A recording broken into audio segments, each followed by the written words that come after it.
करने वाली हूँ, पूरा एक मूवी बनेगा आप लोगों के लिए, रुको, पेडागोजी का मूवी बनेगा, कोई बात नहीं। So next topic is achievement test. Achievement test क्या होता है? अरे वर्ड से क्या समझ रहे हो बताओ? अचीवमेंट मीन्स, अचीवमेंट से रिलेटेड वर्ड बताओ, जल्दी जल्दी बताओ, जल्दी जल्दी।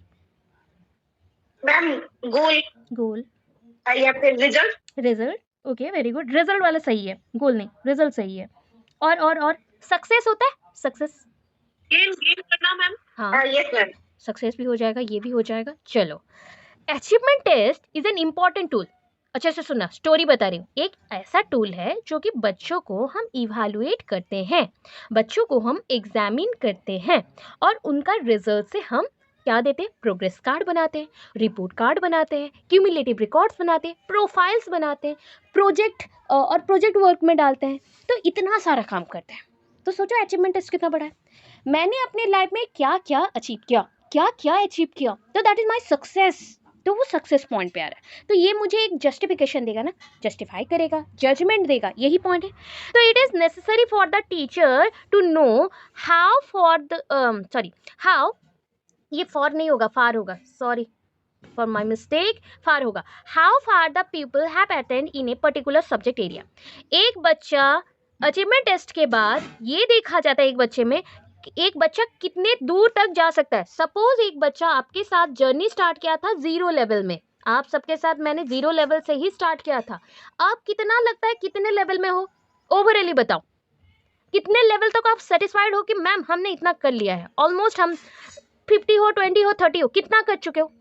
50% अबव है, 50% अबव है, एबव 50%। अबव 50%। चलो मैं Yes, 50% लिखती हूँ, जितना भी कम हो 50% तो रहेगा। सो ये जो डिस्टेंस मैंने दिखाया ना 0% से 50% का, तो ये आपने अटेंड किया ये 7 मंथ्स में। 7 मंथ्स, फर्स्ट ईयर बच्चे, सेकेंड ईयर बच्चे 2 मंथ्स में, ठीक है। ऑलरेडी आपको पास थोड़ा सा नॉलेज था, बेसिक नॉलेज था। So how far the peoples have attend in a particular subject. एक सब्जेक्ट में आपने कितना नॉलेज लिया, कितना दूरी आपने अतिक्रम किया, या कितना दूरी तक आप जा पाए, अटेंड कर पाए। Therefore, the achievement test is employed for measuring, किस लिए? measuring, मापने के लिए, किसका? बच्चे का। क्या? amount of success, level of success, specific field में और specific subject में, ठीक है। so that achievement test post oriented है। पोस्ट मतलब क्या बोलो? प्री ओरिएंटेड होता है, पोस्ट ओरिएंटेड होता है। पोस्ट मतलब अभी क्या समझे?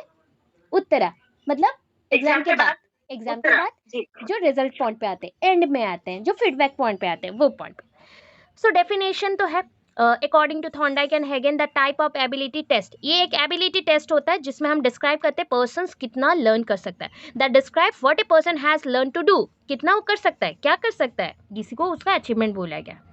अकॉर्डिंग टू फ्रीमैन, ये टेस्ट इज ए टेस्ट, ये टेस्ट नहीं है, ये अचीवमेंट टेस्ट है, ठीक है। ये डॉट लिखा गया मतलब अचीवमेंट टेस्ट है।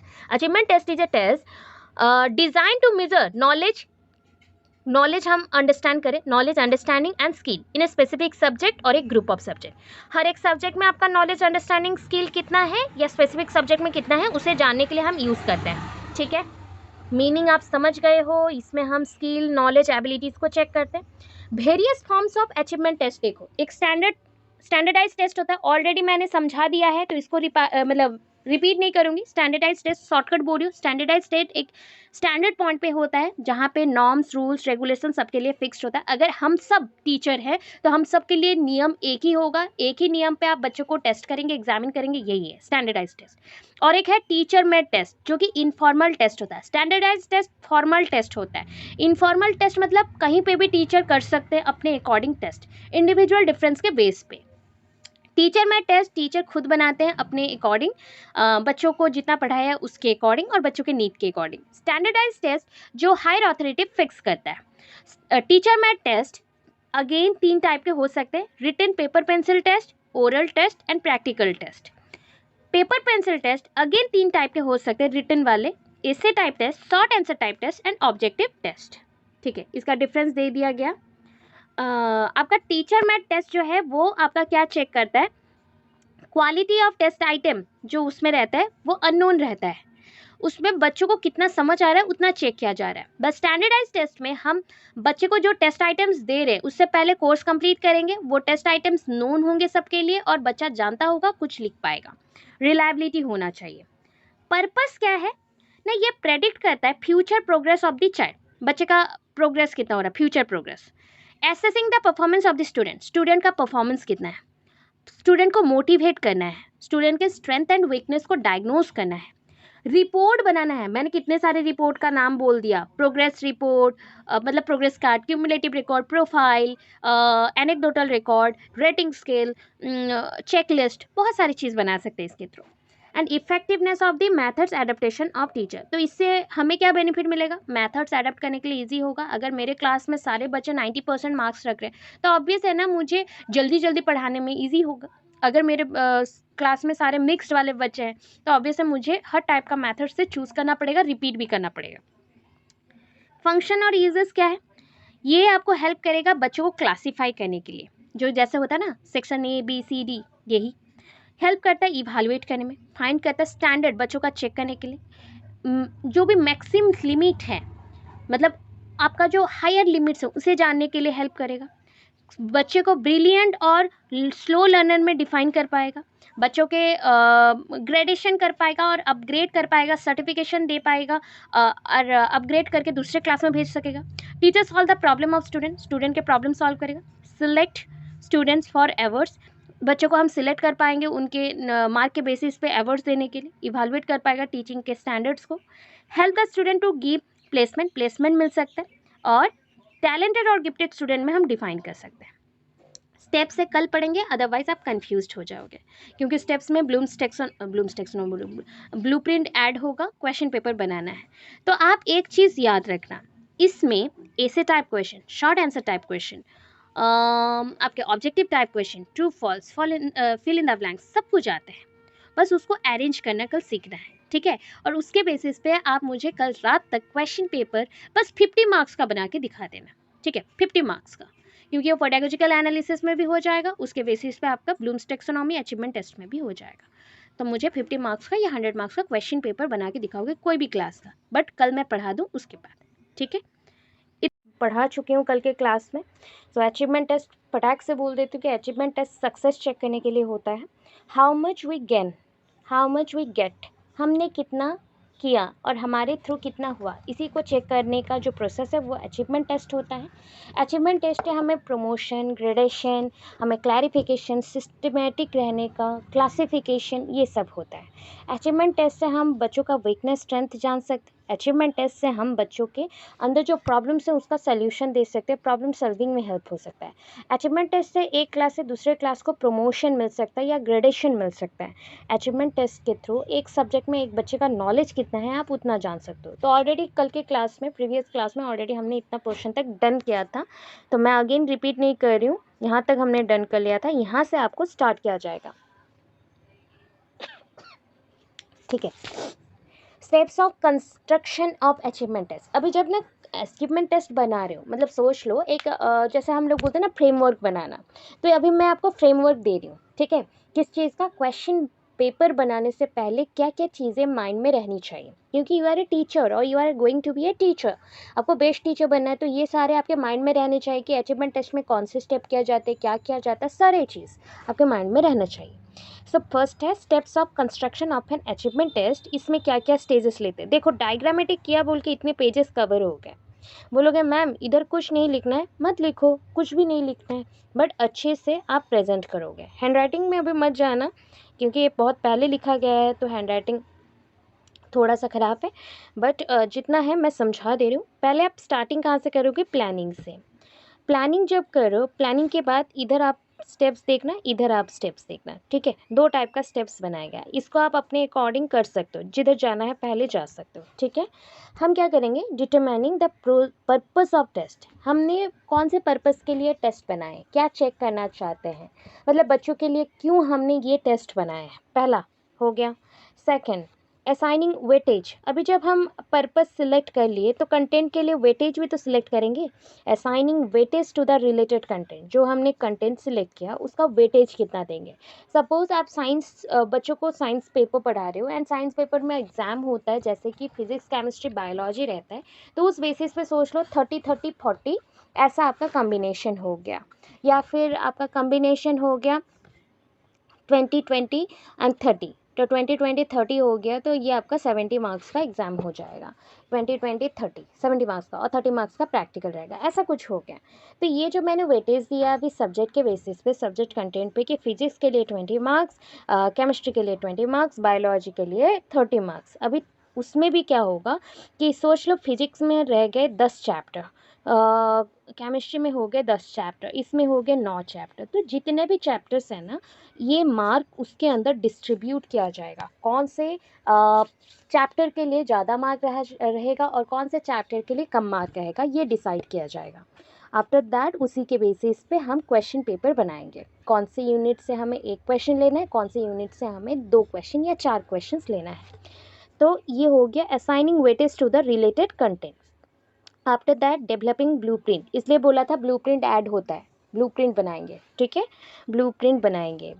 अब देखो ऊपर चलते हैं। जब भी आप राइटिंग कर रहे हो तो हमेशा क्या होता है ना, अपने राइटिंग को आप एडिटिंग करते हो, याद है ना, जब भी गलत लिख देते हैं तो हम क्या कहते हैं, उसको कट करके अगेन नया करके लिखते हैं, तो that is called editing. Writing के बाद उसको एडिट किया जा सकता है या चेंज किया जा सकता है, that is called editing. Editing के बाद उसको हम क्या कहते हैं, रिव्यूइंग, मतलब एक चीज़ को देखा, उसको फिर से देखा, कुछ गलत है कि नहीं जानने के लिए। Then administration of this test, अभी जो टेस्ट हम कर रहे हैं उसको हम क्या करेंगे, एडमिनिस्ट्रेशन ग्रुप के पास ले जाएंगे, वो उसको वेरीफाई करेंगे, मतलब हायर अथॉरिटी के पास लेके जाएंगे। उसके साथ का हमें क्या बनाना है, scoring and marking in school. देखो हम अभी स्कूल के लिए अगर यूज़ करें तो कितने मार्क्स के लिए एग्ज़ाम होगा, एक एक क्वेश्चन के लिए कितने स्कोर्स दिए जाएंगे, क्या क्या जाएगा, वो मेंटेन होगा। आफ्टर दैट ये स्कोर्स देने के बाद एक्चुअल जो नॉलेज उस चैप्टर का बच्चे को मिलना चाहिए था वो मिल रहा है कि नहीं, वो चेक करेंगे, तो that is called validation. Validation, ठीक है। इतना क्या था बताओ। लास्ट वर्ड हमारा है ब्लूप्रिंट, ठीक है, ब्लूप्रिंट हो गया। तो अभी हम सिंपल ब्लूप्रिंट देख लेते हैं इस टॉपिक के अकॉर्डिंग। अगेन मैं ब्लूप्रिंट का जो एक्चुअल ब्लूप्रिंट का जो पोर्शन है वो ऐड किया जाएगा इस क्वेश्चन के साथ ही। तो फर्स्ट स्टेप क्या है बताओ, फर्स्ट स्टेप है प्लानिंग, सेकंड स्टेप है weightage to the selective objective. Objective यहाँ पे क्या है पता है, डोमेन्स आएंगे, cognitive, psychomotor and effective domains आएंगे। उसी डोमेन्स के बेसिस पे जो भी ऑब्जेक्टिव्स हमने सिलेक्ट किया है उसको कितना वेटेज देना है, उसी के बेसिस पे चैप्टर्स को वेटेज दिया जाता है।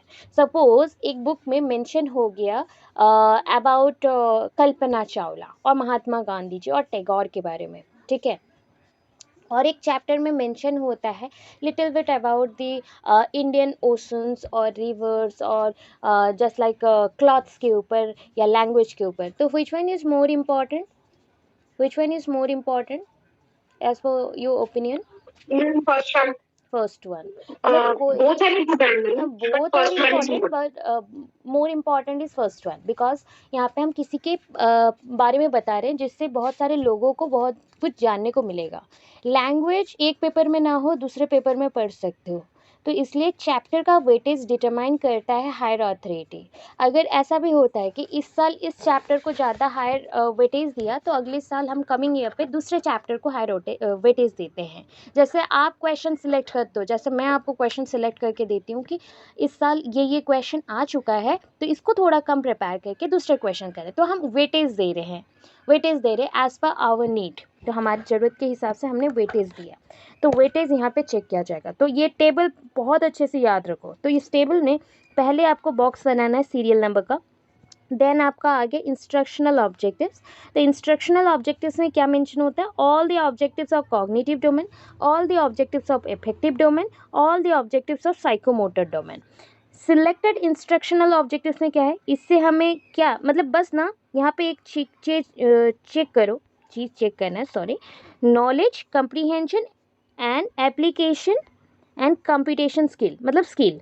ये 4 वर्ड कहाँ से पढ़े हो बताओ, कौन से डोमेन में पढ़ा है, which domain, cognitive domain, cognitive domain, तो कॉग्निटिव डोमेन, तो इतना पोर्शन हमने बस, तो इसको क्या बोला गया, सिलेक्टेड है, स्पेलिंग रॉन्ग है, सिलेक्टेड लिखना, ठीक है, सिलेक्टेड इंस्ट्रक्शनल ऑब्जेक्टिव। सो सिलेक्टेड और इंस्ट्रक्शनल ऑब्जेक्टिव, ये normal instructional objective, normal instructional objectives में हमने सारे डोमेन्स को ले गए, सिलेक्टेड इंस्ट्रक्शनल ऑब्जेक्टिव्स में हमने knowledge, comprehension, application, computation skill को लिया। रीज़न फॉर ऑब्जेक्टिव्स क्या है, अभी किस लिए हम रीजंस चूज करेंगे, इफ रिमार्क एनी रहा देन हम बताएंगे, अदरवाइज नहीं बताएंगे इस वर्ड को। इसको एक्सप्लेन नहीं करना है। अभी देखो स्कोर्स कितने दे रही हूँ। नॉलेज को जज करने के लिए उसको स्कोर दिया गया 20, कंप्रीहेंशन के लिए 18, एप्लीकेशन के लिए 8, कंप्यूटेशन स्किल के लिए 4। अगर टोटल करें तो कितना मिलेगा बताओ, टोटल करो फटाफट।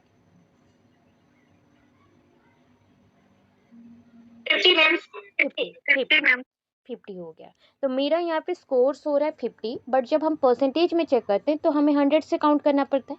तो 100 के अकॉर्डिंग जब चेक करोगे तो इसका परसेंटेज बस डबल कर देना, आपको परसेंटेज मिलेगा। तो 20 का डबल हो गया 40%, 18 का 36%, 8 का 16% एंड 4 का 8%। मतलब हमने इसको 50 नहीं 100 से काउंट किया, इसीलिए इसका रेंज चेंज हो गया, परसेंटेज में चेंज हुआ।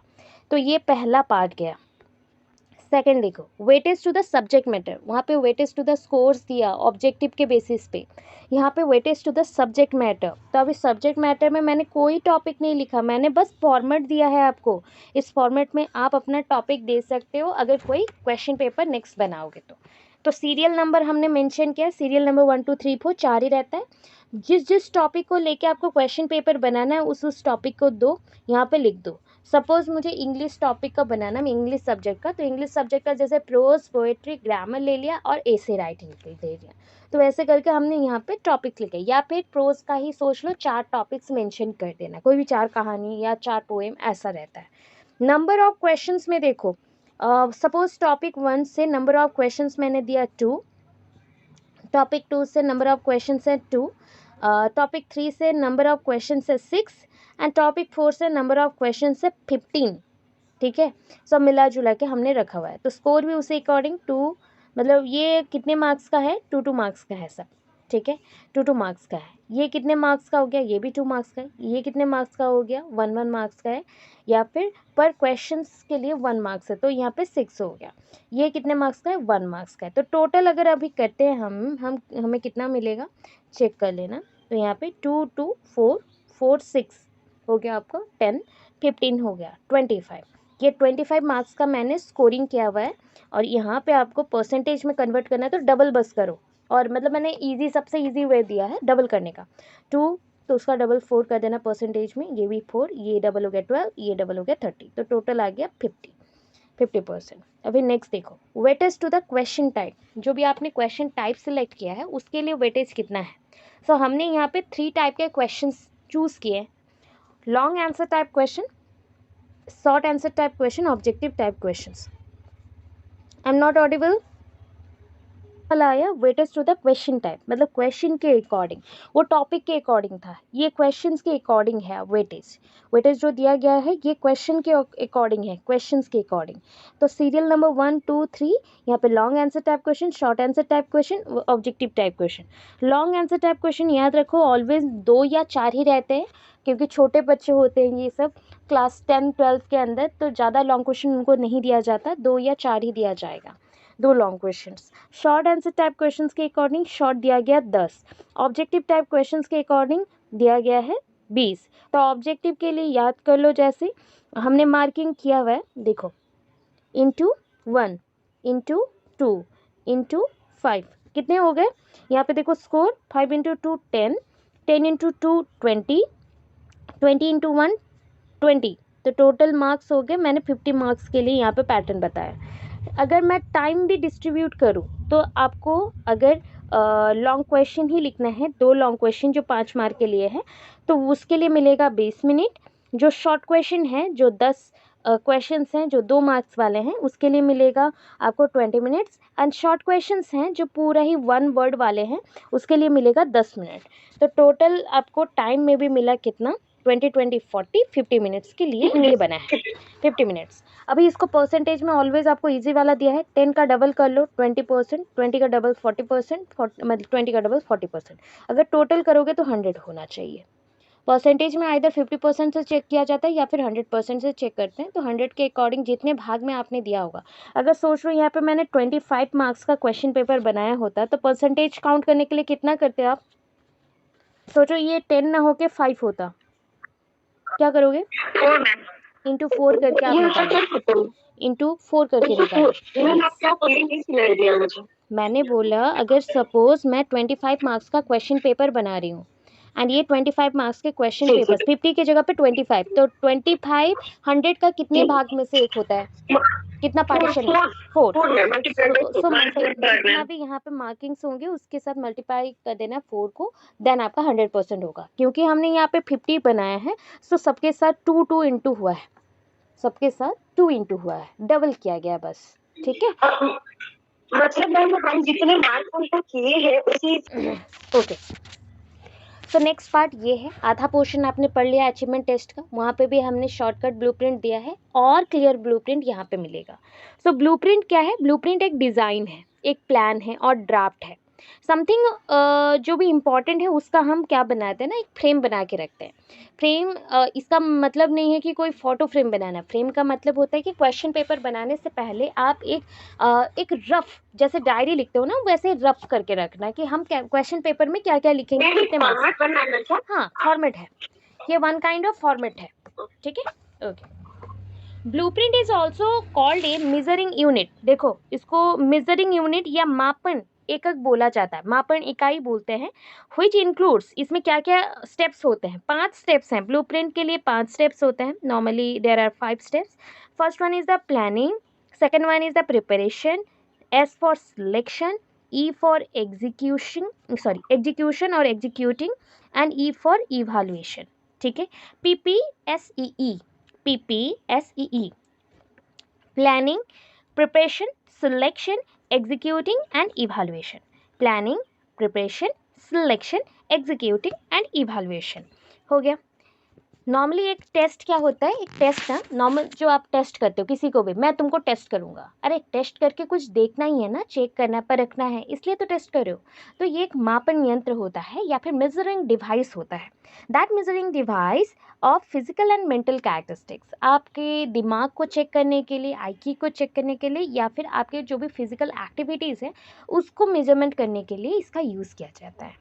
इन order to access people performance, हम यहाँ पे चेक करें बच्चों के लिए, बच्चों का परफॉर्मेंस चेक करने के लिए इसे यूज़ करते हैं। पीरियडिकली यूज़ होता है, मतलब पीरियडिकली मतलब बार बार रिपीटेडली भी यूज़ हो सकता है, कुछ टाइम इंटरवल में, पीरियड टू पीरियड, मतलब आप बोलोगे कि एक 1 वीक बिफोर हमने इसको ऐसे यूज़ किया था, 1 वीक के बाद अगेन हम यूज़ करेंगे, या 1 मंथ के बाद, एनुअली यूज़ हो सकता है, हाफ ईयरली हम यूज़ कर सकते हैं, तो इसका ऐसा प्रोसेस है। A test is to be carefully planned first before executing it. देखो कोई भी टेस्ट करने से पहले ना आप किसी को बोल नहीं सकते कि टेस्ट हो गया, मेरे पास क्वेश्चंस हैं, सब है, ऐसा नहीं कर सकते। एग्जीक्यूट करने से पहले हमें पूरा तैयार होना पड़ेगा, कितने हमने चैप्टर को वेटेज दिया, कितना हमने क्वेश्चन पेपर को वेटेज दिया, क्वेश्चंस के सिलेक्शंस कैसे हुए, हर एक चीज़ को ध्यान रखना है। तो उसके लिए ये स्टेप्स बहुत इंपॉर्टेंट था। हमने वहाँ पे पढ़े थे 5 स्टेप्स, क्या पढ़ा, planning, preparation, executing, selecting, executing and evaluation. तो यहाँ पे ना कुछ ऐड हो गया और 4 बन गए, 5 नहीं है। प्लानिंग द टेस्ट, ठीक है, प्रिपेयरिंग द टेस्ट, जब ट्राई आउट करते हैं, ट्राई आउट मतलब जब बोलते हैं ना तुम्हारे पास सारा सामान है, अभी इसको एक बार करके देखते हैं, अगर सक्सेसफुल रहा तो कल यूज़ करेंगे, अदरवाइज़ नहीं करेंगे। तो ट्राई आउट कर लिया टेस्ट को, जब ट्राई आउट करते हो तो उसी के साथ सिलेक्शन भी हो जाता है, तो यहाँ पे सिलेक्शन ऐड हो गया, सिलेक्शन एंड एग्जीक्यूशन ऐड हो गया, सो ये बन गया try out. Selection plus execution जब जॉइंट हो जाता है तभी बनता है ट्राई आउट। ट्राई आउट मतलब जैसे होता है ना ट्रायल्स लेना, अगेन एक बार करके देख लेना कि सही हो रहा है कि नहीं। एंड लास्टली इवैल्यूएशन, इवैल्यूएट करेंगे। तो अभी एक के बाद एक को चेक कर लेते हैं। प्लानिंग में क्या करते हो ना, प्लानिंग पहले तो प्लान सेटअप करेंगे, this is your first step of the blueprint to make a plan for the test के लिए प्लान बनाना। अभी इस स्टेप्स में क्या होता है ना, हम पहले उद्देश्य ढूंढेंगे, तो selection of the objectives, then उसके बाद क्या करेंगे, सिलेक्शन ऑफ द कंटेंट, तो पहले ऑब्जेक्टिव ढूंढ लिया, फिर कंटेंट ढूंढ लिया एंड फिर टेस्ट किया, ठीक है, फिर टेस्ट किया, तो इस बेसिस पर objective content test, OCT, ICT पढ़ा था, OCT आ गया। तो पहले स्टेप में इतना कंप्लीट। सेकंड स्टेप में चलते हैं, प्रिपरेशन ऑफ द ब्लूप्रिंट। अभी प्रिपरेशन करना है, तो ब्लूप्रिंट एक फ्रेम जैसा है, हमने बोला अभी फ्रेम जैसा है, एंड ये फ्रेम कैसा है बताओ, ओरिजिनल फ्रेम है या रेफरेंस फ्रेम है, ओरिजिनल फ्रेम होगा या reference? Reference. Ma'am reference frame है। रेफरेंस फ्रेम है, तो इसके अकॉर्डिंग ही हमें मटेरियल बनाना है। मतलब जैसे होता है ना, एक सैंपल दे दो, एक सैंपल फ्रेम जैसा है जिसको देख के आप नया कुछ बनाओगे।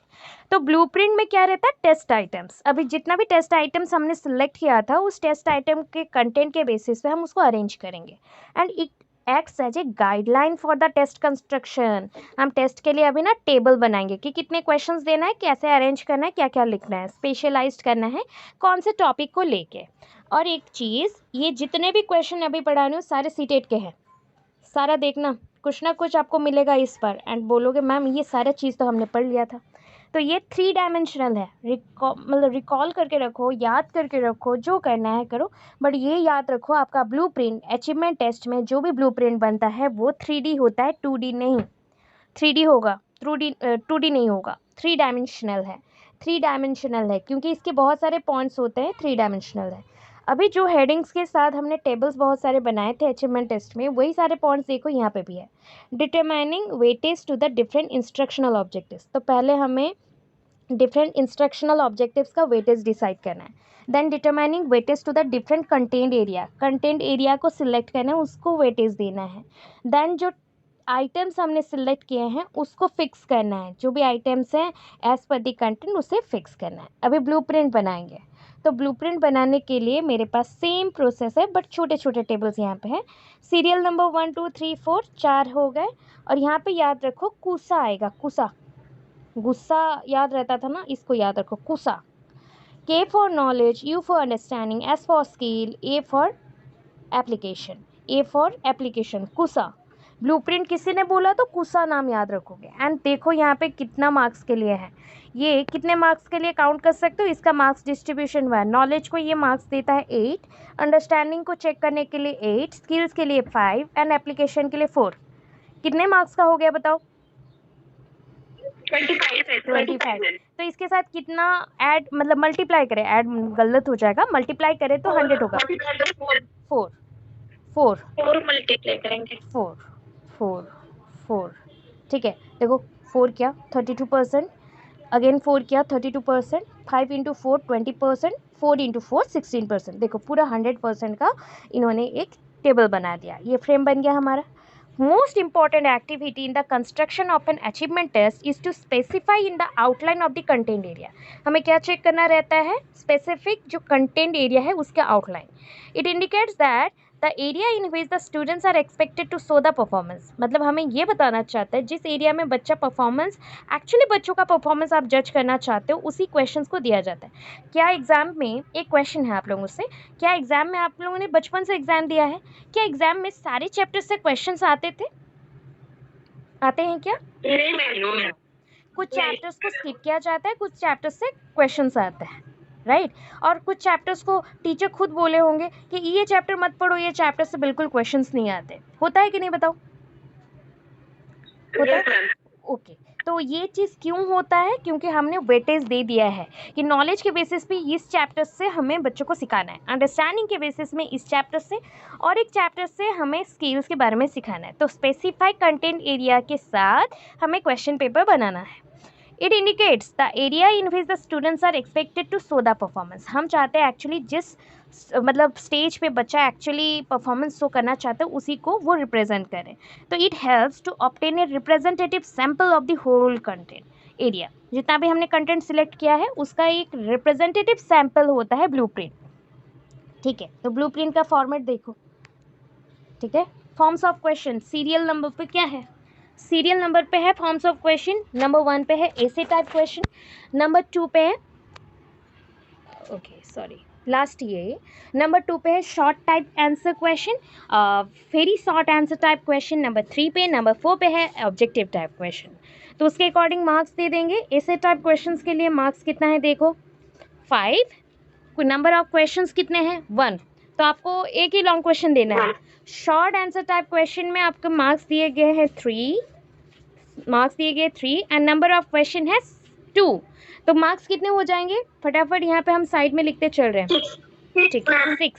यहाँ पे देखिए वेरी शॉर्ट आंसर टाइप के क्वेश्चंस हैं 2, और उसके लिए क्वेश्चंस मतलब मार्क्स हैं 2 एंड नंबर ऑफ क्वेश्चंस है 2, that is a 4, that is a 4, 2 into 2 4 हो गया। तो हमें याद रखना है 5 + 6 + 4, अभी तक 15 हो चुका है, 15 मार्क्स हो चुके हैं। नीचे का क्वेश्चन देखो, objective type question, 1 mark each, कितने क्वेश्चन से 10, तो हमारे पास था 5, 6, 4, 10, कितने मार्क्स का क्वेश्चन है? 25। 25।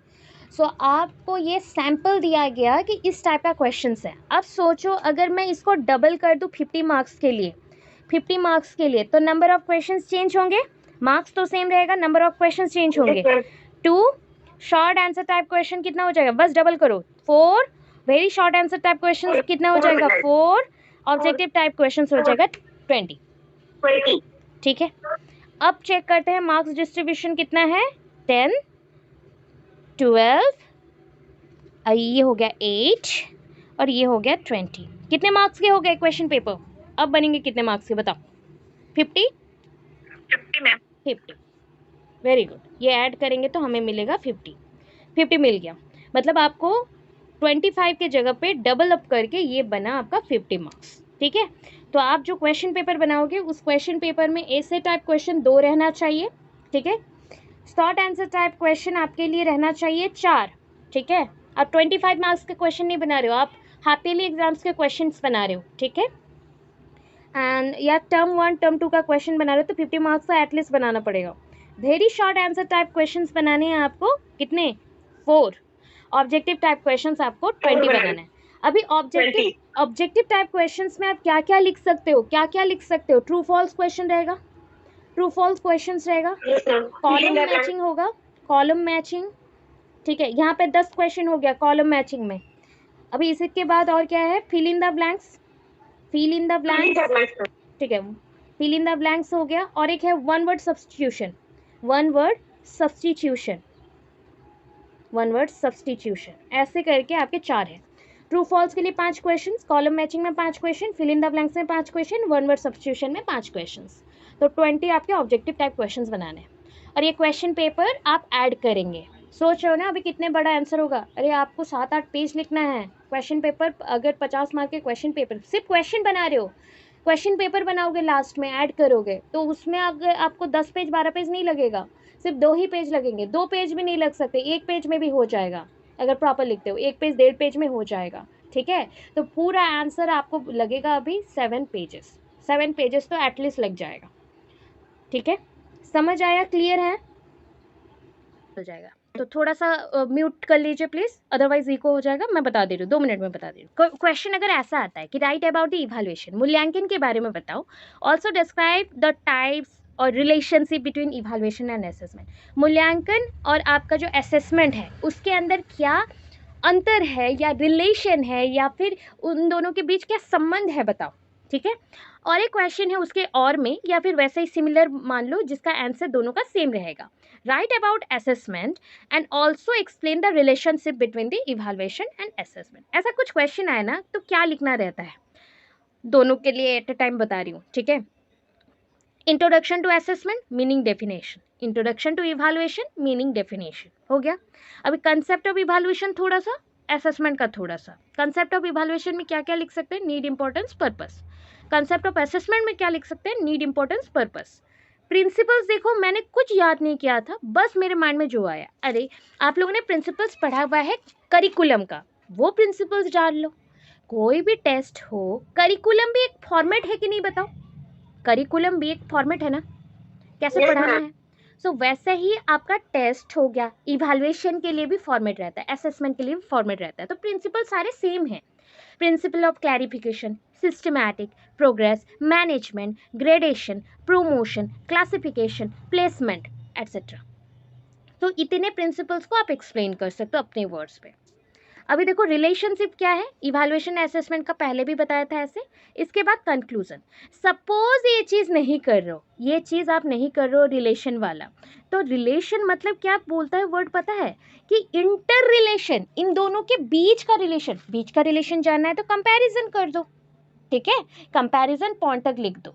अगर टाइप्स पूछा है क्वेश्चन में तो आपको टाइप्स का सिखाया क्या गया था कि डायग्नोस्टिक हो या फिर प्रोग्नोस्टिक हो, फॉर्मेटिव हो या सबमेटिव हो, क्वालिटेटिव हो या क्वांटिटेटिव हो, इंटरनल एक्सटर्नल कुछ भी आए तो उसका मेन चीज़ है अगर वो असेसमेंट के क्वेश्चन के अंडर आता है तो असेसमेंट वर्ड ऐड होगा, अगर वो इवैल्यूएशन के अंडर आ रहा है तो इवैल्यूएशन वर्ड ऐड होगा। ठीक है, इतना चीज़ है। सो आपको पूरा नहीं लिखना है, जैसे आपको मैं कंपैरिजन बोलूँ तो 5-5 पॉइंट पे कंपैरिजन देंगे, प्रिंसिपल पॉइंट थोड़ा देंगे और कंसेप्ट थोड़ा लिखेंगे इवैल्यूएशन का या फिर आपका जो हो गया असेसमेंट का, इतना, और इंट्रो डेफिनेशन मीनिंग रहेगा, बस हो गया आंसर कंप्लीट। ना है ना, कंपैरिजन में कभी भी क्वेश्चन आ सकता है क्योंकि आप लोग ऑलरेडी उसके अंदर का पोर्शन पढ़ चुके हो, तो क्वेश्चन आ सकता है फॉर्मेटिव वर्सेस सबमेटिव इवैल्यूएशन और formative versus summative assessment, diagnostic versus prognostic assessment, तो क्या लिखना रहता है। तो फर्स्ट ना कभी क्वेश्चन आप लोग बीएड में है, ये लिटरेचर पॉइंट है, लिटरेचर में ऑलवेज लिखना पड़ता है, आप टू दी पॉइंट आंसर नहीं दे सकते। टू दी पॉइंट आंसर जब आपको लगे 2 पेज से ज़्यादा हो रहा है तब टू दी पॉइंट थोड़ा थोड़ा थोड़ा थोड़ा करके दिया जाता है, अदरवाइज नहीं दिया जाता। तो मेन हमारा पार्ट है इंट्रोडक्शन टू इवैल्यूएशन, इंट्रोडक्शन के बाद meaning definition, there are many types of evaluation ऐसा मेंशन कर दिया, प्रोमिनेंट वन एक ही लिख रहे हैं हम लोग, फॉर्मेटिव या सबमेटिव। फॉर्मेटिव का intro meaning characters, example, example मतलब क्या, कब करते हैं हम लोग, इन बिटवीन करते हैं, बाद में करते हैं, कि कब करते हैं। सबमेटिव का same, intro meaning characters example, okay.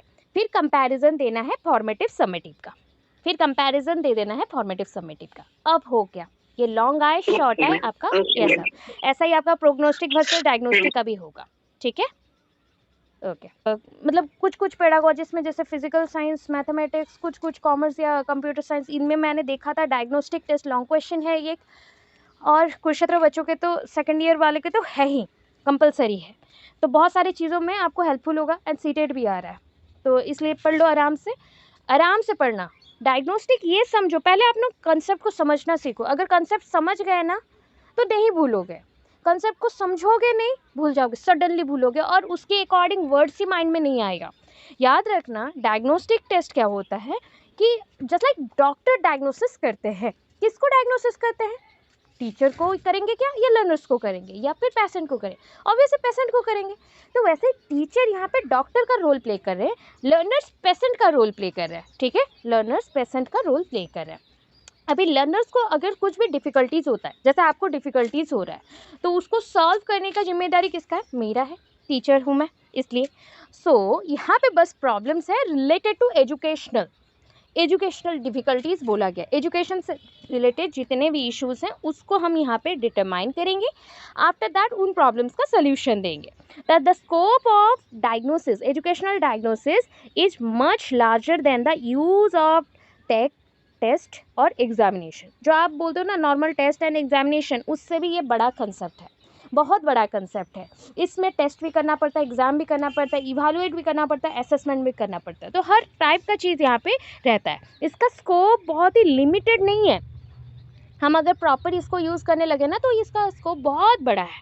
ठीक है, अभी देखो, अगर मुझे किसी के प्रॉब्लम के बारे में जानना है तो क्या मैं आपसे, अगर मुझे आपके प्रॉब्लम के बारे में जानना है, आपसे मैं सेपरेट रहूँ तो जान पाऊँगी क्या, या मुझे इंटरफेयर करना पड़ेगा। No ma'am, as a teacher हमें हर एक चीज़ में इंटरफेयर करना पड़ता है। ठीक है, स्टूडेंट इंटरफेयर नहीं कर सकते बट टीचर इंटरफेयर कर सकते इफ़ बच्चों को कुछ प्रॉब्लम्स है, उन प्रॉब्लम्स को जानना है तो। ठीक है, सो एन एडिक्वेट डायग्नोसिस में इन्वॉल्व, देखो क्या क्या कर सकते हैं डायग्नोसिस में, intelligence test, normally intelligence test बहुत जनरल एंड स्पेसिफिक वे में, डायग्नोस्टिक अचीवमेंट टाइप्स, देखो डायग्नोस्टिक क्या बोल रहे हैं, डायग्नोस्टिक अचीवमेंट टाइप्स मतलब अचीवमेंट टेस्ट भी यहाँ पे हो सकता है। ऑफ लेबोरेटरी एपरेटस, लेबोरेटरी में जो वर्क होते हैं, जैसे कि बच्चों को अगर सुनने को कुछ प्रॉब्लम्स हुआ या वोकल में कुछ प्रॉब्लम्स हुआ, या बच्चों को हम कोऑर्डिनेशन में इश्यूज हो रहे हैं तो रेटिंग स्केल का यूज़ करेंगे, क्यूमुलेटिव रिकॉर्ड्स का यूज़ करेंगे, क्योंकि जो भी डाटास हमें बच्चों से मिल रहा है उसका रिकॉर्ड मैं बना के रखूँगी। बच्चों को ऑब्जर्वेशन में रखना, बच्चों को बहुत सारे क्वेश्चंस पूछना, क्वेश्चनेयर्स के थ्रू जानना कि बच्चों का इश्यूज़ क्या है, इंटरव्यूज़ करना, ये सारे पॉइंट्स। इम्पॉर्टेंस क्या है, importance of diagnosis, so normally a satisfactory level of diagnosis can be reached when the teacher has gained sufficient insight into the nature of the child's problem. Suppose मैं आपके साथ interfere नहीं कर रही हूँ या फिर 1% इंटरफेयर किया तो मुझे आपके बारे में कुछ नहीं पता चलेगा।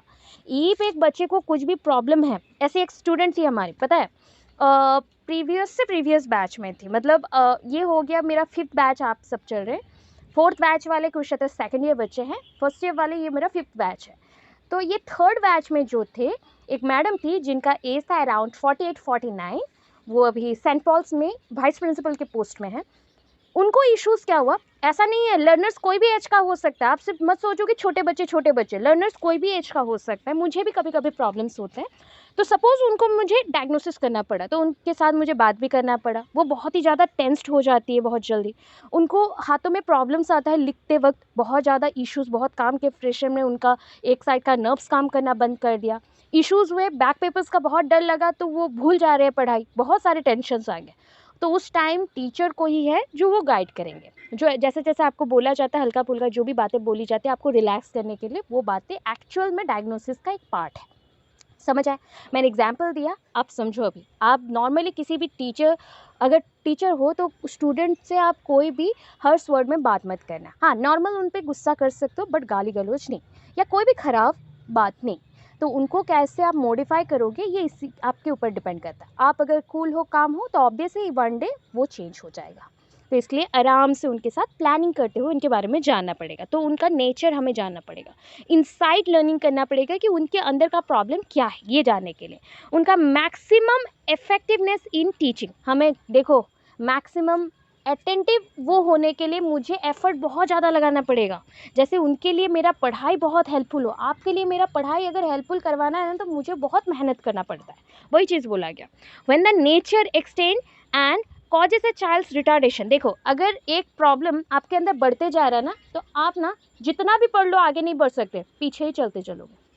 कुछ भी इशू आ रहा है एंड आप उसको नेग्लेक्ट करते चल रहे हो, पढ़ाई को या कोई सिचुएशन को, अगर आपको डर लग रहा है, तो ये रिटार्डेशन हो रहा है, आपके दिमाग पीछे चल रहा है, आप आगे नहीं बढ़ पाओगे, एक्सेलरेट नहीं कर पाओगे। तो वो सारे इश्यूज़ को जानना भी डायग्नोसिस का ही पार्ट है। इससे आपका कैपेसिटी बिल्डिंग होगा, इफेक्टिव डेवलपमेंट होगा, आपके टीचिंग में और ज़्यादा हेल्प मिलेगा। बस इतना याद रखो। इसके बाद ये चीज़ याद रखना कि 5 लेवल्स ऑफ डायग्नोसिस होते हैं। डायग्नोसिस का 5 लेवल है। क्या? Who are the peoples having problem. जो पीपल है, जो बच्चा है, वो कौन है, क्यों उसको प्रॉब्लम है। अरे बहुत ज़्यादा गरीब है या बहुत ज़्यादा पैसे वाला है, दोनों को ही इशू होता है। बहुत ज़्यादा पैसे होने से भी उनके अंदर ईगो बढ़ जाएगा, वो इंसान को इंसान नहीं समझते, उनका लगता है कि वो ही इम्पॉर्टेंट है एंड टीचर उन्हीं के साथ हमेशा रहे, वो इशू है। एक इशू है, गरीब बच्चे जो रहते हैं वो मुंह खोल के बोल ही नहीं पाते, तो ये भी एक प्रॉब्लम है उनके माइंड में। That is the economic condition of the status. Where are the errors located. कौन से चीज़ में एरर है, कौन से एरिया में एरर है, एजुकेशन पे, इकोनॉमिक स्टेटस पे, हेल्थ पे, फूड पे, न्यूट्रिशन पे, अब्यूजमेंट, क्या हो रहा है बच्चे के साथ। वाई डिड द एरर्स होकर, क्यों एरर हुआ, गलती क्यों हुआ, किससे मिस्टेक हो रहा है जो बच्चों में इतना ज़्यादा प्रॉब्लम फेस करना पड़ा। व्हाट रेमेडीज आर सजेस्टेड, कौन से रेमेडीज देने हैं हमें, कौन सा उपचार देना है बच्चों को। How can the error be prevented, कैसे हम इस एरर्स को रोक सकते हैं। ठीक है, हम रोक सकते हैं, छुपाना नहीं है, रोकना है, क्योर करना है। जैसे मेडिसिन ठीक करता है वैसा क्योर करना है, जैसे बच्चा स्ट्रांग बन जाए। ठीक है, अभी देखो एक चीज़ जो सीटेट के बेसिस पे और एक वर्ड आ रहा है, द फर्स्ट 4। ठीक है, जो पहला 4 वर्ड बोला ना वो करेक्टिव डायग्नोसिस है, जो लास्ट 5th वन था वो प्रिवेंटिव डायग्नोसिस है। तो वर्ड में ही देखना, अगर प्रिवेंशन वर्ड आ रहा है तो वो प्रिवेंटिव डायग्नोसिस है, और जो भी बाकी ऊपर के थे, प्रॉब्लम जाना, प्रॉब्लम को फाइंड आउट करना, कहाँ पे हो रहा है, क्यों हो रहा है, किसके लिए हुआ, तो ये सब जानना, ये आपका करेक्टिव डायग्नोसिस है। क्लियर है इतना? Ready? Diagnostic test learning deficiencies को जानने के लिए किया जाता है। मैं शॉर्टकट बोल रही हूँ इसलिए। We use diagnostic test to know the problems of learning deficiencies or to know the issues of learning deficiencies or learning issues in a child, ये सब जानने के लिए होता है। ठीक है, it helps a teacher in identifying the status of learner. देखो मैंने बोला ना, मुझे बहुत सारे बच्चे हैं, आप सब में ऐसे भी स्टूडेंट्स थे, मतलब बहुत ही रिच फैमिली से भी हो, बहुत पुअर फैमिली से, बहुत ही मीडियम ए से भी हो, तो हर टाइप का बच्चा मुझे पसंद करना चाहिए। मैं ऐसे टीचर बनना चाहती हूँ। अगर पोर वाला बोलेगा कि हमें ऐसा नहीं मिल रहा, वैसा नहीं मिल रहा, हमें रीच वाले बोलेंगे हमें ऐसा चाहिए वैसा चाहिए, तो वो इश्यूज़ बन जाएंगे। तो वैसा नहीं करना है, आपको समझना पड़ेगा कि सारे बच्चों को हमें सपोर्ट करना है। कैसे सपोर्ट करना है, क्विकली अपने दिमाग लगाओ, डायग्नोस्टिक टेस्ट कैसे करोगे, क्या सॉल्व करोगे, क्या स्ट्रैटेजी लगाओगे, क्या इश्यूज़, और एकमात्र रास्ता है जो इक्वलाइजेशन ला सकता है वो एजुकेशन। तो पढ़ाई के थ्रू ही आप एक स्टोरी बोलते बोलते बोलते बोलते आप कर सकते हो, एग्जाम्पल्स देते हुए बच्चों को मॉडिफाई करना, ये पहला पॉइंट है। देखो डायग्नोस्टिक वर्सेस अचीवमेंट टेस्ट तो आप लिख लोगे, आप लोग कर लोगे अभी। कैरेक्टरिस्टिक समझो, there are certain characteristics in educational diagnosis. पहला है ऑब्जेक्टिव्स, तो ये मैंने पहले भी बताया कि ऑब्जेक्टिव्स मतलब क्या स्पेसिफिक पॉइंट पे हमें काम करना है, कौन सा ऑब्जेक्टिव और उद्देश्य को लेके काम करना है या क्या सॉल्यूशंस देने हैं वो चेक करना।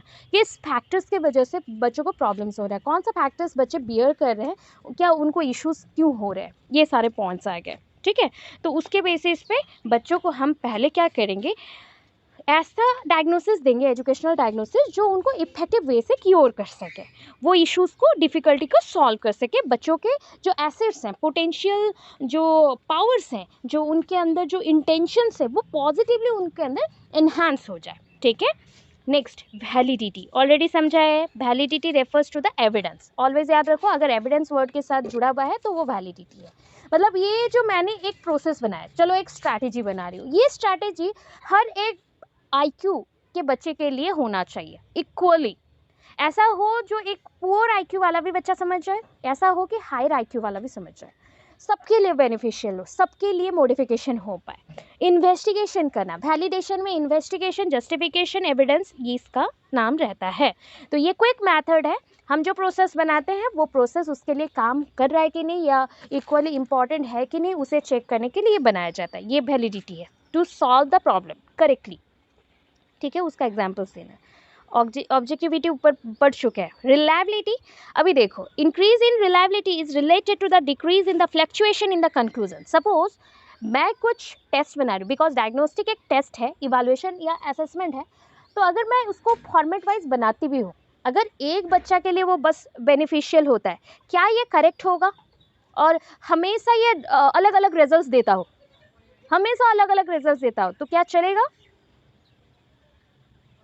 ये सुनो, मैम रिलायबिलिटी का मतलब ये होता है, पहले हम लोग रिलायबिलिटी पढ़ चुके हैं। रिलायबिलिटी का मतलब ये है, जब आप कोई फॉर्मेट बनाओ, टेस्ट बनाओ, सिंपल वर्ड में बता रही हूँ, जब भी हम एक फॉर्मूला, फॉर्मेट, टेस्ट बनाए, उसका रिजल्ट हमेशा क्या आना चाहिए? इक्वल आना चाहिए, सेम आना चाहिए, सेम आना चाहिए। अगर वो डिफरेंट आता है, दैट मीन्स आपके कंक्लूजन में फ्लक्चुएशंस आ रहे हैं एंड आपके एक्चुअल जो क्वेश्चन या फॉर्मेट आपने बनाया उसमें गलती है। ठीक है, तो रिलायबिलिटी में और मतलब इंक्रीज इन द रिलायबिलिटी मतलब डिक्रीज इन द फ्लक्चुएशन। अगर मैं रिलायबिलिटी और करते जा रही हूँ तो सेमनेस बढ़ेगा, दैट इज द सेमनेस, मतलब SAMENESS, SH वाला नहीं, सेमनेस, करेक्ट वाला, सेम। रिजल्ट्स ऑलवेज सेम आएंगे, कंक्लूजन ऑलवेज सेम रहेगा, तो वो पॉइंट पे रिलायबिलिटी। तो हमारा जो सेटिस्फैक्टरी लेवल है कि मैंने एक फॉर्मेट बनाया है एक बच्चे को डायग्नोसिस करने के लिए, तो ऑलवेज वो अगर सेम आ रहा है, दैट मीन्स वो करेक्ट चल रहा है। ठीक है, लेवल्स ऑफ डायग्नोसिस है, कंपैरेटिबिलिटी, मतलब कंपेयर करके देखोगे रिजल्ट्स को। अभी इंटेलिजेंट बच्चा है और एक पुअर बच्चा है, तो कंपेयर करके देखते हैं। कंपेयर करने के बाद एवरी टाइम बच्चे को गाइड करते हुए आगे बढ़ाते गए, उसके बाद भी चेक करें कि किसका कम किसका ज़्यादा हो रहा है प्रोग्रेस जानने के लिए। ठीक है, रिपीट हुआ है।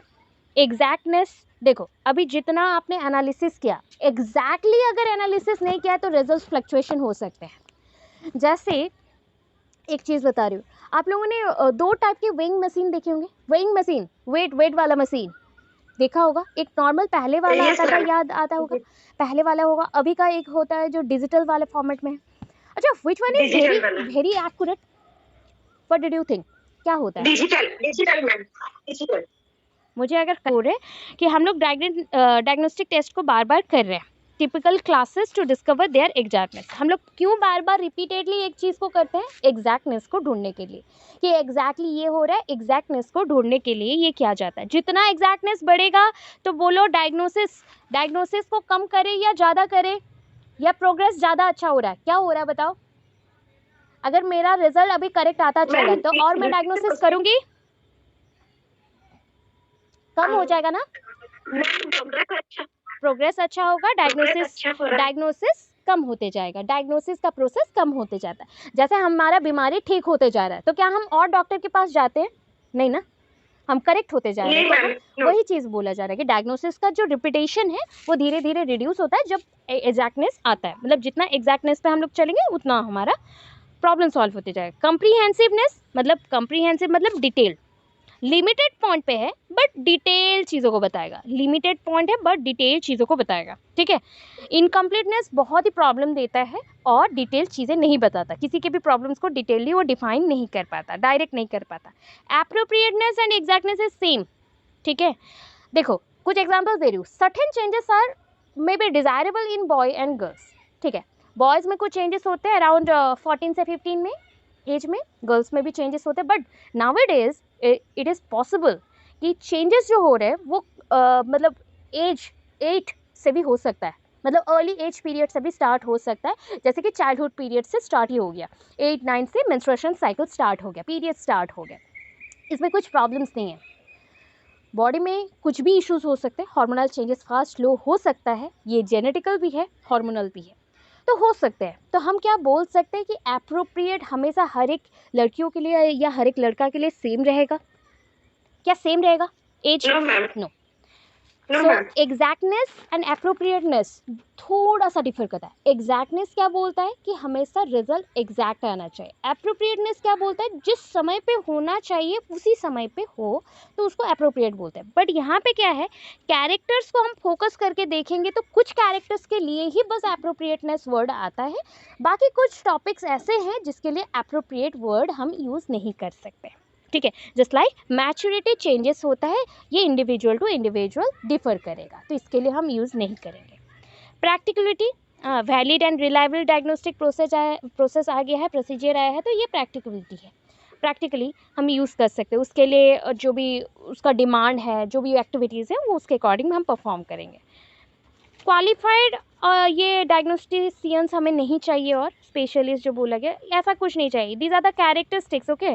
Diagnostic test is a specific type of test, these are prepared by experts prepare करते हैं। इसके लिए इंटीग्रल पार्ट में करिकुलम में इसको ऐड किया गया है।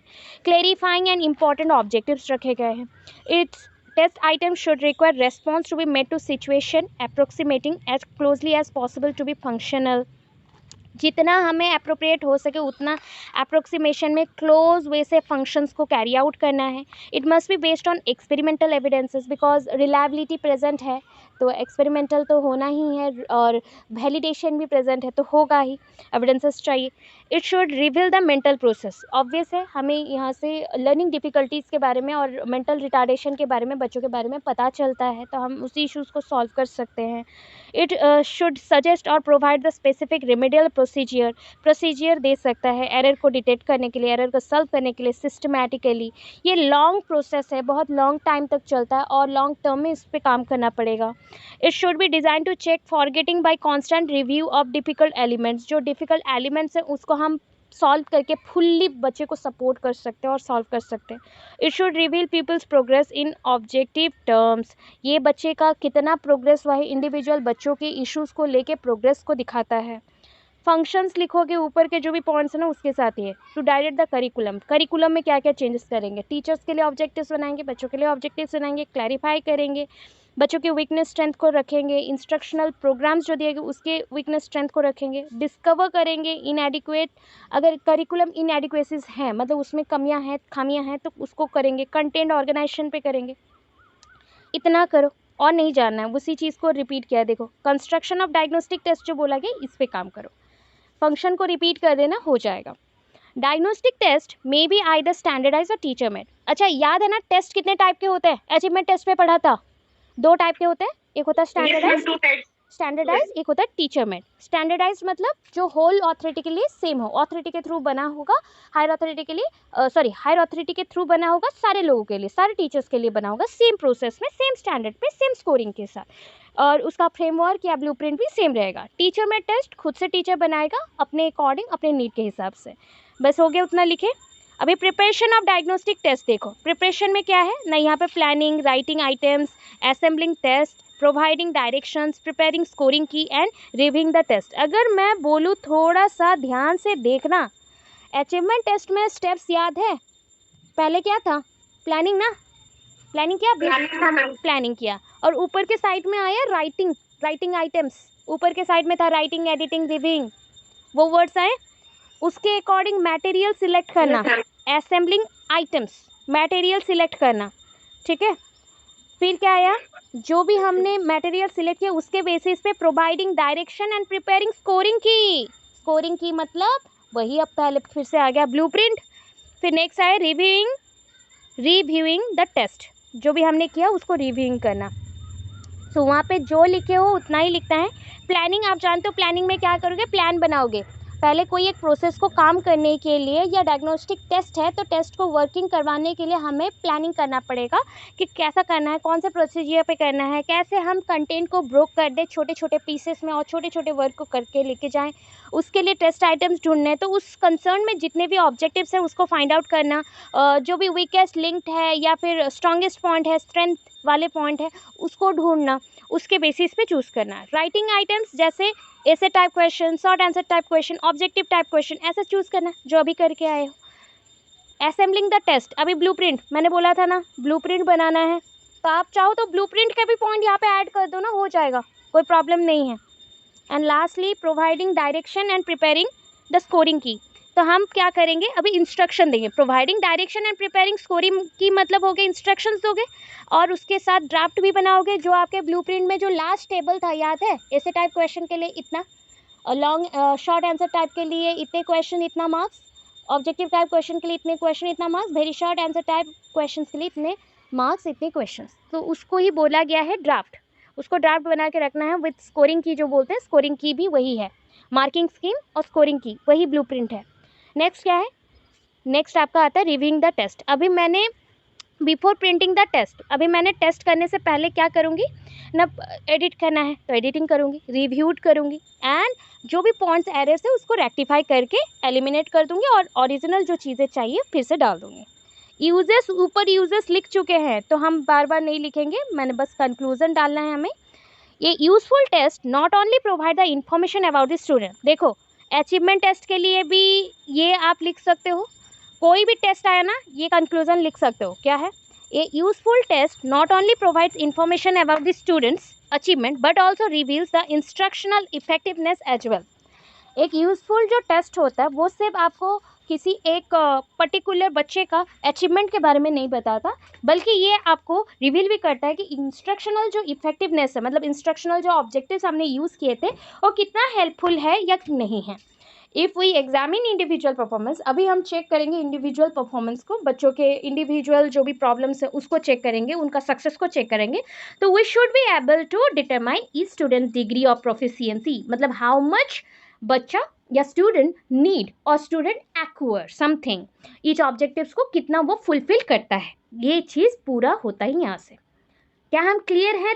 देखो डेफिनेशन आ गया, तो ये नेक्स्ट टॉपिक है CCE है, ठीक है, कम्प्रिहेंसिव कंटिन्यूअस इवैल्यूएशन, नाम से पता चल रहा है CCE, कम्प्रिहेंसिव कंटिन्यूअस इवैल्यूएशन बोला गया, जो कंटिन्यू मतलब निरंतर चलता जाएगा, कम्प्रिहेंसिव जो डिटेल और जिसको एक्सप्लेन करके बोल सकते हो, इवैल्यूएशन मतलब मूल्यांकन, एक अप्रोच है, क्या है, एक अप्रोच है, ठीक है, मेथड नहीं है, ये अप्रोच है, स्कीम जैसा बोल सकते हो, जिसको यूज़ करके हम बहुत सारे प्रोसेस को एट ए टाइम करते हैं, स्कीम जैसा बोल सकते हो, ठीक है। It aims at assessing those attributes, attributes का मतलब होता है कैरेक्टर्स, सो ये एम्स, इसका एम क्या है, एसेस करना, किसको एसेस करे या जज करे, कैरेक्टर्स को, जो कैरेक्टर्स पर्सनालिटी ऑफ स्टूडेंट्स के लिए इंपॉर्टेंट है, मतलब स्टूडेंट का पर्सनालिटी को चेक करना है, which cannot be assessed through one written examination, जो एक रिटन एग्जामिनेशन से हम जज नहीं कर सकते। जैसे बोला जाता है ना कि आप कोई एग्ज़ाम दे रहे हो एंड वो एग्ज़ाम में एंट्रेंस, अब बहुत अच्छा पढ़ते हो, सब कुछ अच्छा होता है, आप बहुत अच्छे स्टूडेंट्स हो, तो बहुत अच्छा स्टूडेंट भी बोलो आज घर पे कुछ प्रॉब्लम हुआ, उसके वजह से ऑब्वियस है ना आपका जो एंट्रेंस एग्ज़ाम है ख़राब हो सकता है, या फिर आपका एक्सीडेंट हो गया, कोई भी आज तबीयत थोड़ा ख़राब है इसलिए आपका एंट्रेंस एग्ज़ाम ख़राब हो गया, या कोई एग्ज़ाम ख़राब हो गया, दैट मीन्स ये चीज़ है कि जो वन टाइम रिटन एग्ज़ाम में प्रूफ नहीं हो सकता उसको हम कंटिन्यूअस कम्प्रीहेंसिव इवैल्यूएशन में प्रूफ करते हैं, ठीक है। One written exam can not decide our fate, हमारा जो फेट है या फिर हमारा जो डेस्टिनी है या फिर हमारा जो मतलब जो भी तकदीर है वो उसे वो डिसाइड नहीं कर सकता। तो एक रिटन एग्ज़ाम के जगह पे हम निरंतर हमेशा एग्जामिन करेंगे बच्चे के पर्सनालिटी को जानने के लिए, एसेस करने के लिए। So it assesses all round personality of a child. एक बच्चे का ऑल राउंड पर्सनालिटी को ये चेक करता है, which is not possible through the traditional system of examination going in our school. जो हमारे स्कूल में एक ट्रेडिशनल एग्जाम्स चल रहे हैं जो प्रोसेस में, उस प्रोसेस के थ्रू ये पॉसिबल नहीं है कि एक एग्जाम के थ्रू हम ऑल पर्सनालिटीज़ को चेक करें बच्चे का। ठीक है, मीनिंग देखो क्या है। देयर आर 3 टर्म्स, 3 टर्म्स है ना यहाँ पे, 3 वर्ड्स हैं, comprehensive, continuous and evaluation, 3 words हैं। अभी चलो कंटिन्यूअस का मतलब क्या है। The term continuous refers to the regular assessment, जो हमेशा चलता है, निरंतर चलता है, उस चीज़ को बोला गया रेगुलर असेसमेंट, जहाँ पे बच्चे का ग्रोथ हम चेक करें, बच्चे का डेवलपमेंट हम चेक करें, बच्चे का जो भी नीड है उसको चेक करें और बच्चा क्या कर सकता है उस एबिलिटी को भी चेक करें। Therefore it should B evaluated continuously, इसलिए हमने इसको बोल दिया कि ये कंटिन्यूअस इवैल्यूएशन है। अभी बताओ which one is the continuous evaluation, formative or summative? Formative or summative? Formative, very good. अभी आ जाओ। It means that evaluation has to be completely integrated with teaching and learning. Integrated मतलब ऐसा मान लो जैसे आप पूरे दिन में जो भी काम कर रहे हो उसमें एक काम अगर मिसिंग हो गया तो लगता है ना, अरे आज का एक काम मिसिंग हो गया, हमारा मतलब डेली रूटीन का एक पार्ट मैंने आज नहीं किया। वैसा ही इंटीग्रल पार्ट में कौन प्रेजेंट है, आपका इवैल्यूएशन प्रोसेस प्रेजेंट रहेगा। वैसा ही कंटिन्यूएशन पार्ट में डेली बेसिस पे प्रेजेंट रहेगा। Please mute up your microphone. यार किसी का ओपन है, प्लीज माइक्रोफोन को ऑफ करो, ग्लिच हो रहा है। ठीक है, तो यहाँ पे हम क्या करें, स्टूडेंट के प्रोग्रेस को हम एवरीडे के बेसिस पे रेगुलरली एंड फ्रीक्वेंटली, मतलब कम समय के अंदर हमेशा जैसे हमारे टाइम हो वैसा हम जज करना स्टार्ट करेंगे।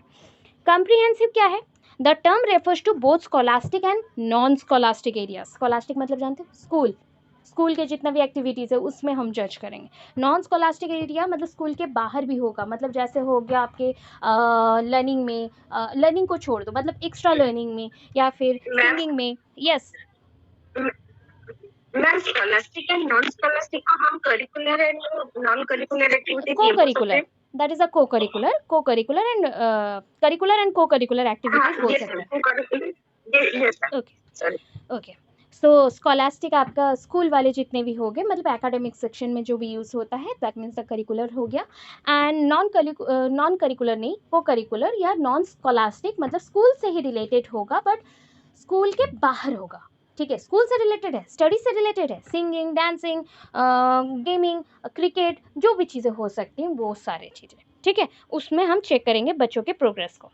This can be ensured only by comprehensive evaluation. ये क्या होता है, जब आपको कोई चीज़ ढूंढने के लिए बोला जाए, ठीक है, क्या होता है, हमेशा ऐसा होता है ना, आप ढूंढ के आओ, आपको वो चीज़ नहीं मिलेगा, आपकी मदर गई और बोली तुझे दिखता नहीं है, सामने ही है, मतलब क्या है, चीज़ें आपने जो ढूंढी वो थोड़ा थोड़ा गैप छोड़ के आपने ढूंढा था, तो वो कंटिन्यूअस हो सकता है। बट कम्प्रीहेंसिव में जो आपने छोड़ा भी था उसको भी नहीं छोड़ना है, और डिटेल चेक करना है और पूरा छानबीन करके चेक करना है, तो वो चीज़ होता है कम्प्रीहेंसिव, मतलब डिटेल्ड होल रेंज में चेक करना, कंप्लीट वे में चेक करना।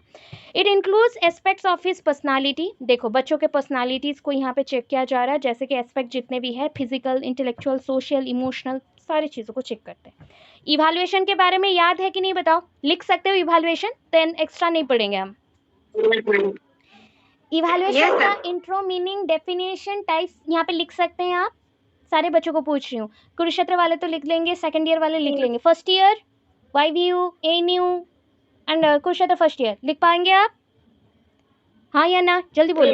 यस हाँ, तो इसको हम एक्स्ट्रा नहीं पढ़ रहे, यहाँ से चलते हैं। तो इवैल्यूएशन मतलब इवैल्यूएट करना, एंड इवैल्यूएट कैसे हो सकता है, इवैल्यूएट क्या कर सकते हो, तो इवैल्यूएट हम डेली इवैल्यूएशन कर सकते हैं, वीकली इवैल्यूएशन कर सकते हैं, monthly evaluation, half yearly evaluation, yearly evaluation कर सकते हैं। ठीक है, यहाँ पे आपको क्या ऐड करना था, मैंने बोल दिया, इवैल्यूएशन का इंट्रो, मीनिंग, डेफिनेशन ऐड कर दो, चाहो तो कैरेक्टर्स ऐड कर सकते हो, उसके बाद आप लिखना स्टार्ट करना। ये टाइप्स जो मैंने मेंशन किए इसके बेसिस पे, CCE के बेसिस पे ये दिया गया है, इवैल्यूएशन के टाइप, अगर डेली इवैल्यूएशन बोलोगे फॉर्मेटिव है, वीकली इवैल्यूएशन बोलोगे वो समेटिव है, मंथली इवैल्यूएशन बोलोगे वो भी समेटिव है, हाफ ईयरली भी समेटिव है, ईयरली भी समेटिव है, मतलब इसके ड्यूरिंग में ही चल रहा है मगर फॉर्मेटिव। बट पहले वाला डेली इवैल्यूएशन है वो सिर्फ फॉर्मेटिव है, बाकी सब में फॉर्मेटिव प्लस समेटिव चल रहा है। अभी देखो एम ऑफ CCE क्या है, CCE to make the learner a better learner in every possible way. एक लर्नर को हमें ऑलवेज एग्जामिन करना पड़ता है, इवालुएट करना पड़ता है ताकि वो और बेटर लर्नर बन सके। To improve the achievement of people, बच्चों के अचीवमेंट जैसे और बढ़े उसके लिए चाहिए। To provide feedback and guidance, बच्चे को फीडबैक देने के लिए, गाइडेंस देने के लिए चाहिए। To reduce the fear of examination, डर रहता है ना, तो हर दिन अगर थोड़ा थोड़ा करके आपको टेस्ट करते रहूँ, समझाते रहूँ, तो ऑब्वियस आपका डर कट जाएगा, ऑब्वियस आप अच्छा परफॉर्म करेंगे। To help the students in getting rid of memorization, जो रट्टा मारने का मतलब जो कंसेप्ट है वो हट जाएगा, बच्चे उससे उस प्रॉब्लम से, मेमोराइजेशन करना अच्छा है, ठीक है, जो मेमोरी में नहीं रहता उसको स्टोर करना अच्छा है, रोड लर्निंग करना अच्छा नहीं है, रोड लर्निंग करना अच्छा नहीं है, क्रैमिंग करना अच्छा नहीं है, जो रट्टा मारना अच्छा नहीं होता है। To make the learner equipped with the good habits, बच्चों के माइंड में, बच्चों के बॉडी में, बच्चों के प्रैक्टिस में गुड हैबिट्स डालना है। प्रॉपर एटीट्यूड्स डालना है फॉर लर्निंग द लैंग्वेज, कोई भी लैंग्वेज के लिए हो, साइंस के लिए हो, मैथमेटिक्स के लिए हो, आप सब्जेक्ट्स लिख देना अपने according. To make the teacher a better teacher with more confidence, teacher को भी बहुत ज़्यादा कॉन्फिडेंट बनाता है इस प्रोसेस के through. To help the teacher in fixing up the right goals of teaching English, देखो अपने सब्जेक्ट्स के अकॉर्डिंग मेंशन करते जाना, इंग्लिश वर्ड छोड़ देना, मेंशन करते जाना, ठीक है। कंपोनेंट्स क्या है, देखो कौन से एग्जामिनेशन आ रहे हैं इसमें, written examination, oral test, sessional work done by a student, session wise जो काम करता है बच्चा, एक सेशन में जितना भी काम एग्जामिनेशन जो करता है वो सब, personality and character development, evaluation of social development of people, evaluation of physical development of people. Significance यहाँ पे दे रही हूँ, मतलब लास्ट, CCE इज इनफॉर्मल, ठीक है, informal evaluation in school carried out by the teacher who teach. ये informal है, formal नहीं होता है। फॉर्मल कब होगा, जब हम सिर्फ हायर अथॉरिटी के बेसिस पे ही बच्चों को एग्जामिन करें, टेस्ट ऐसे नहीं लेंगे, ओरली कुछ क्वेश्चंस नहीं पूछेंगे, कुछ नहीं करेंगे, तो वो फॉर्मल रहेगा। अगर हर दिन करते जा रहे हो वो इनफॉर्मल बन गया। It develops the habit of self study as well as regular study, ये बच्चों के हैबिट को डेवलप करता है, सेल्फ स्टडी का, रेगुलर स्टडी करने के लिए हैबिट बढ़ाता है। It helps to remove the deficiencies, जो लर्निंग डेफिशिएंसीज है बच्चों में उसको रिजॉल्व करता है। It evaluates and assess both the scholastic and non scholastic aspect, मतलब curricular and co curricular activities जितने भी है उसके थ्रू बच्चों के ग्रोथ को चेक करता है। It develops the habit of library consultation among student, देखो बच्चे को लाइब्रेरी जाना चाहिए, पढ़ना चाहिए, उसको भी कंसल्ट करना पड़ेगा, सीखना पड़ेगा। It provides valuable data about the strength and weakness of the students regularly, बच्चों का क्या स्ट्रेंथ है, वीकनेस है, उसके बारे में बताता है। Next, it also help to develop the habit of advance preparation of lesson among the teacher, among होना चाहिए, अमाउंट हो गया, अमॉन्ग द टीचर, टीचर के अंदर ये चीज़ भी होना चाहिए कि पहले से ही लेसन प्रिपेयर है, उसके लिए अच्छा एडवांसली वो प्रिपेयर है, जैसे कि बच्चों को और जानना है तो साथ ही साथ बता सके। It develops all aspects of child's growth for his optional potential, बच्चों का जो ऑप्शनल पोटेंशियल है, जो एक्स्ट्रा पोटेंशियल है, जो वो चूज़ कर रहे हैं उसको बढ़ाने के लिए क्या क्या कर सकते हैं। It fosters individual abilities of the children, बच्चों का जो इंडिविजुअल एबिलिटीज़ हैं, अलग अलग से आपकी इच्छाएँ होते हैं, एबिलिटीज़ होते हैं, उसको भी बढ़ावा देता है। ठीक, जब भी क्वेश्चन कुछ आए कि CCE कैसे यूज़ करोगे, जो टीचर फेस करते हैं, मतलब अभी तक हम बोल रहे थे कि बच्चे को जज करना है, बच्चे को एग्जामिन करना है, बच्चे को इवैल्यूएट करना है, अभी बात एक्चुअल आता है कि एक बच्चे को जब हम इवैल्यूएट करते हैं तो हमें कितना प्रॉब्लम फेस करना पड़ता है, क्या क्या प्रॉब्लम फेस करना पड़ता है। मतलब सोच लो ये क्वेश्चन आंसर है, प्रॉब्लम लिखोगे सोल्यूशन लिखोगे, प्रॉब्लम लिखोगे सोल्यूशन लिखोगे, ऐसा ही पॉइंट से 2 पेज का, 2 पेज से 1 पेज भी लिखो ना, बहुत काफ़ी है, लिखना है बट, ठीक है।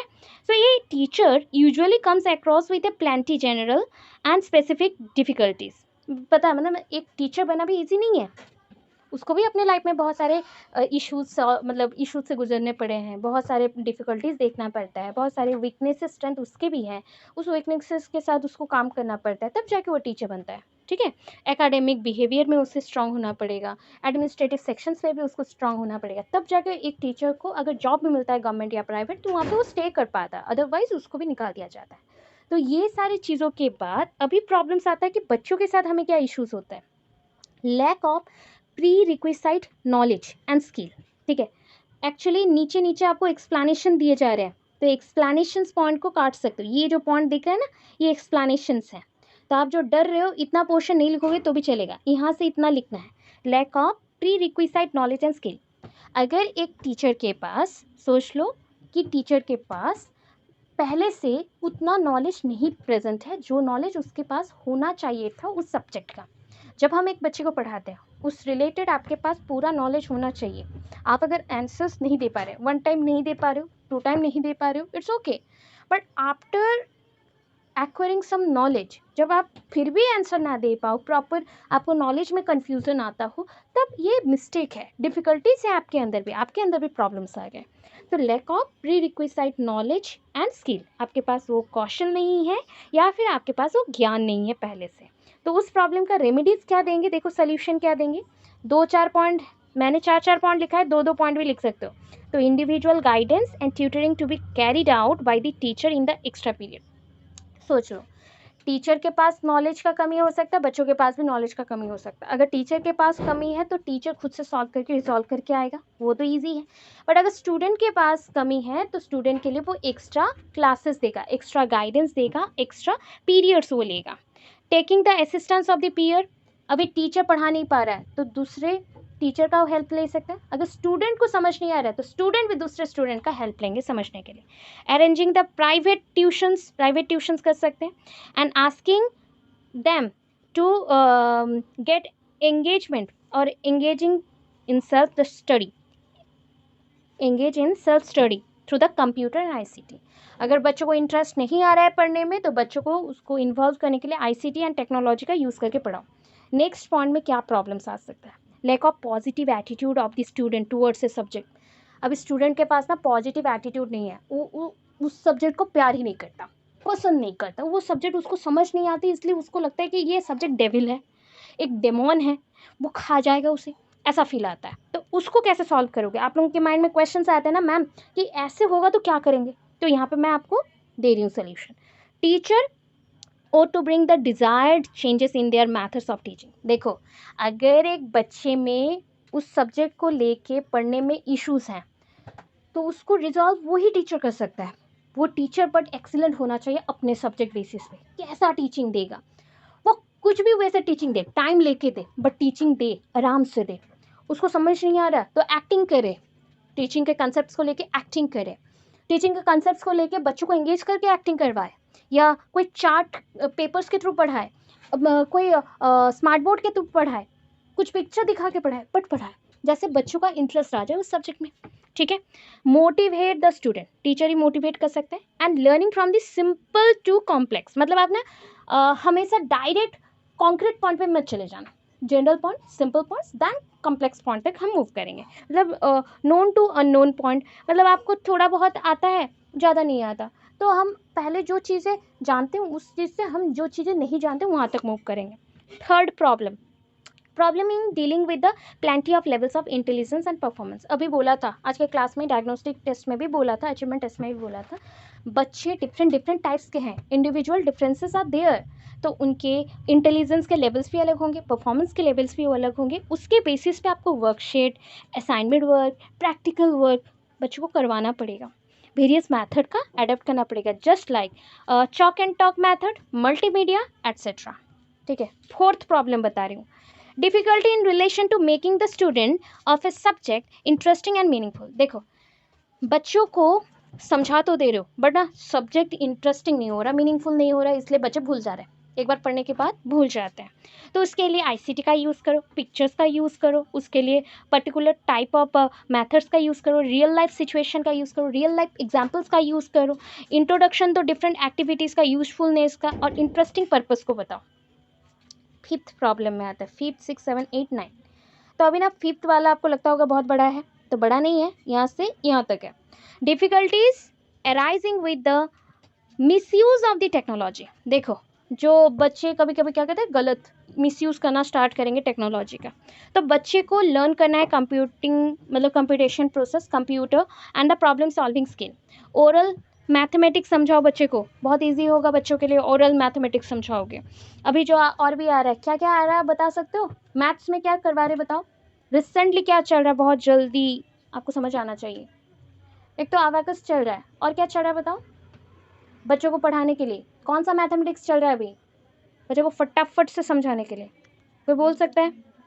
तो ये सारे ओरल कंस्ट्रक्शन भी हो सकते हैं, ओरल मैथडोलॉजीज भी हैं, प्लस इसको हैंड फिंगर्स का कैसे स्पीड बढ़ाया जाए, क्या से करवाया जाए, उसे सिखाया जा रहा है। तो ये जो मैंने रेमेडीज़ दिया है ना, ये मेरे पॉइंट्स हैं, ठीक है। आप अपने अकॉर्डिंग जो जो आ रहा है सिमिलैरिटीज़ देके आप दे सकते हो अपने हिसाब से, ज़्यादा बड़ा नहीं करना है।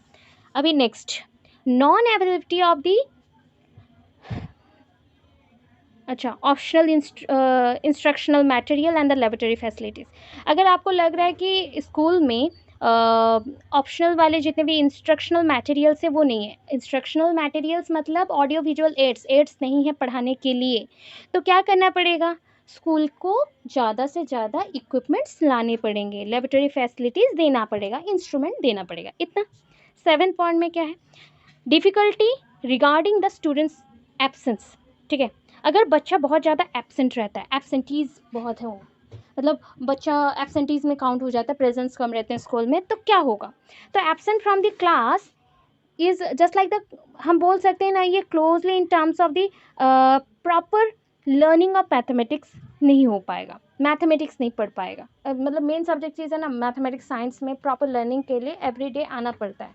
अगर बच्चा नहीं आ रहा है तो वो क्लोजली वो सारी चीज़ों को नहीं समझ पाएगा। Effort should be made of part of school to discourage the truancy और एब्सेंस। अगर मैं एफर्ट्स बहुत ज़्यादा लगाऊं तभी जाके ये सॉल्व हो सकता है। बच्चों को समझाना पड़ेगा कि स्कूल आना बहुत इंपॉर्टेंट है, और स्कूल में वैसे ही टीचिंग देना पड़ेगा।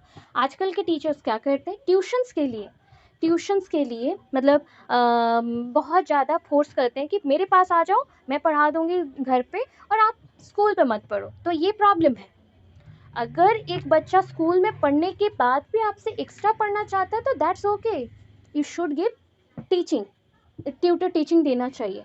अदरवाइज स्कूल में ही ऐसे पढ़ाओ, क्योंकि स्कूल में भी तो पैसे लेते हैं, तो स्कूल में ही ऐसे पढ़ाओ जिससे बच्चों का इश्यूज रिजॉल्व हो जाए। वो जब तक रिजॉल्व नहीं हो रहा है तो हमें और मेहनत करना पड़ेगा। Difficulty in dealing with the children with the special needs. अभी स्पेशल नीड्स वाले बच्चे हैं तो उनके साथ हमें ट्रेनिंग लेना पड़ेगा, उससे पहले एज ए टीचर हमें ट्रेनिंग लेना पड़ेगा, in service pre service training लेना पड़ेगा। आफ्टर दैट ही बच्चों के इश्यूज़ को हम सॉल्व कर पाएंगे और उसके अकॉर्डिंग मैथड्स, इक्विपमेंट्स, फैसिलिटीज सब प्रोवाइड किया जाएगा। Last, difficulty in seeing needed cooperation from the parents. ये तो आपको बताया भी था कि पेरेंट्स का सपोर्ट बहुत इंपॉर्टेंट है, और आज एक प्रोग्राम चल रहा है अभी के इस टाइम पे स्कूल पे, पेरेंट एज पार्टनर प्रोग्राम चल रहा है स्कूल में, जिसके थ्रू पेरेंट्स का, पहले क्या होता था ना, पेरेंट्स जैसे स्कूल में डाल दिए बच्चों को, वो थिंक करते हैं ट्यूशन दे दिया, स्कूल दे दिया, they are free, they are become free.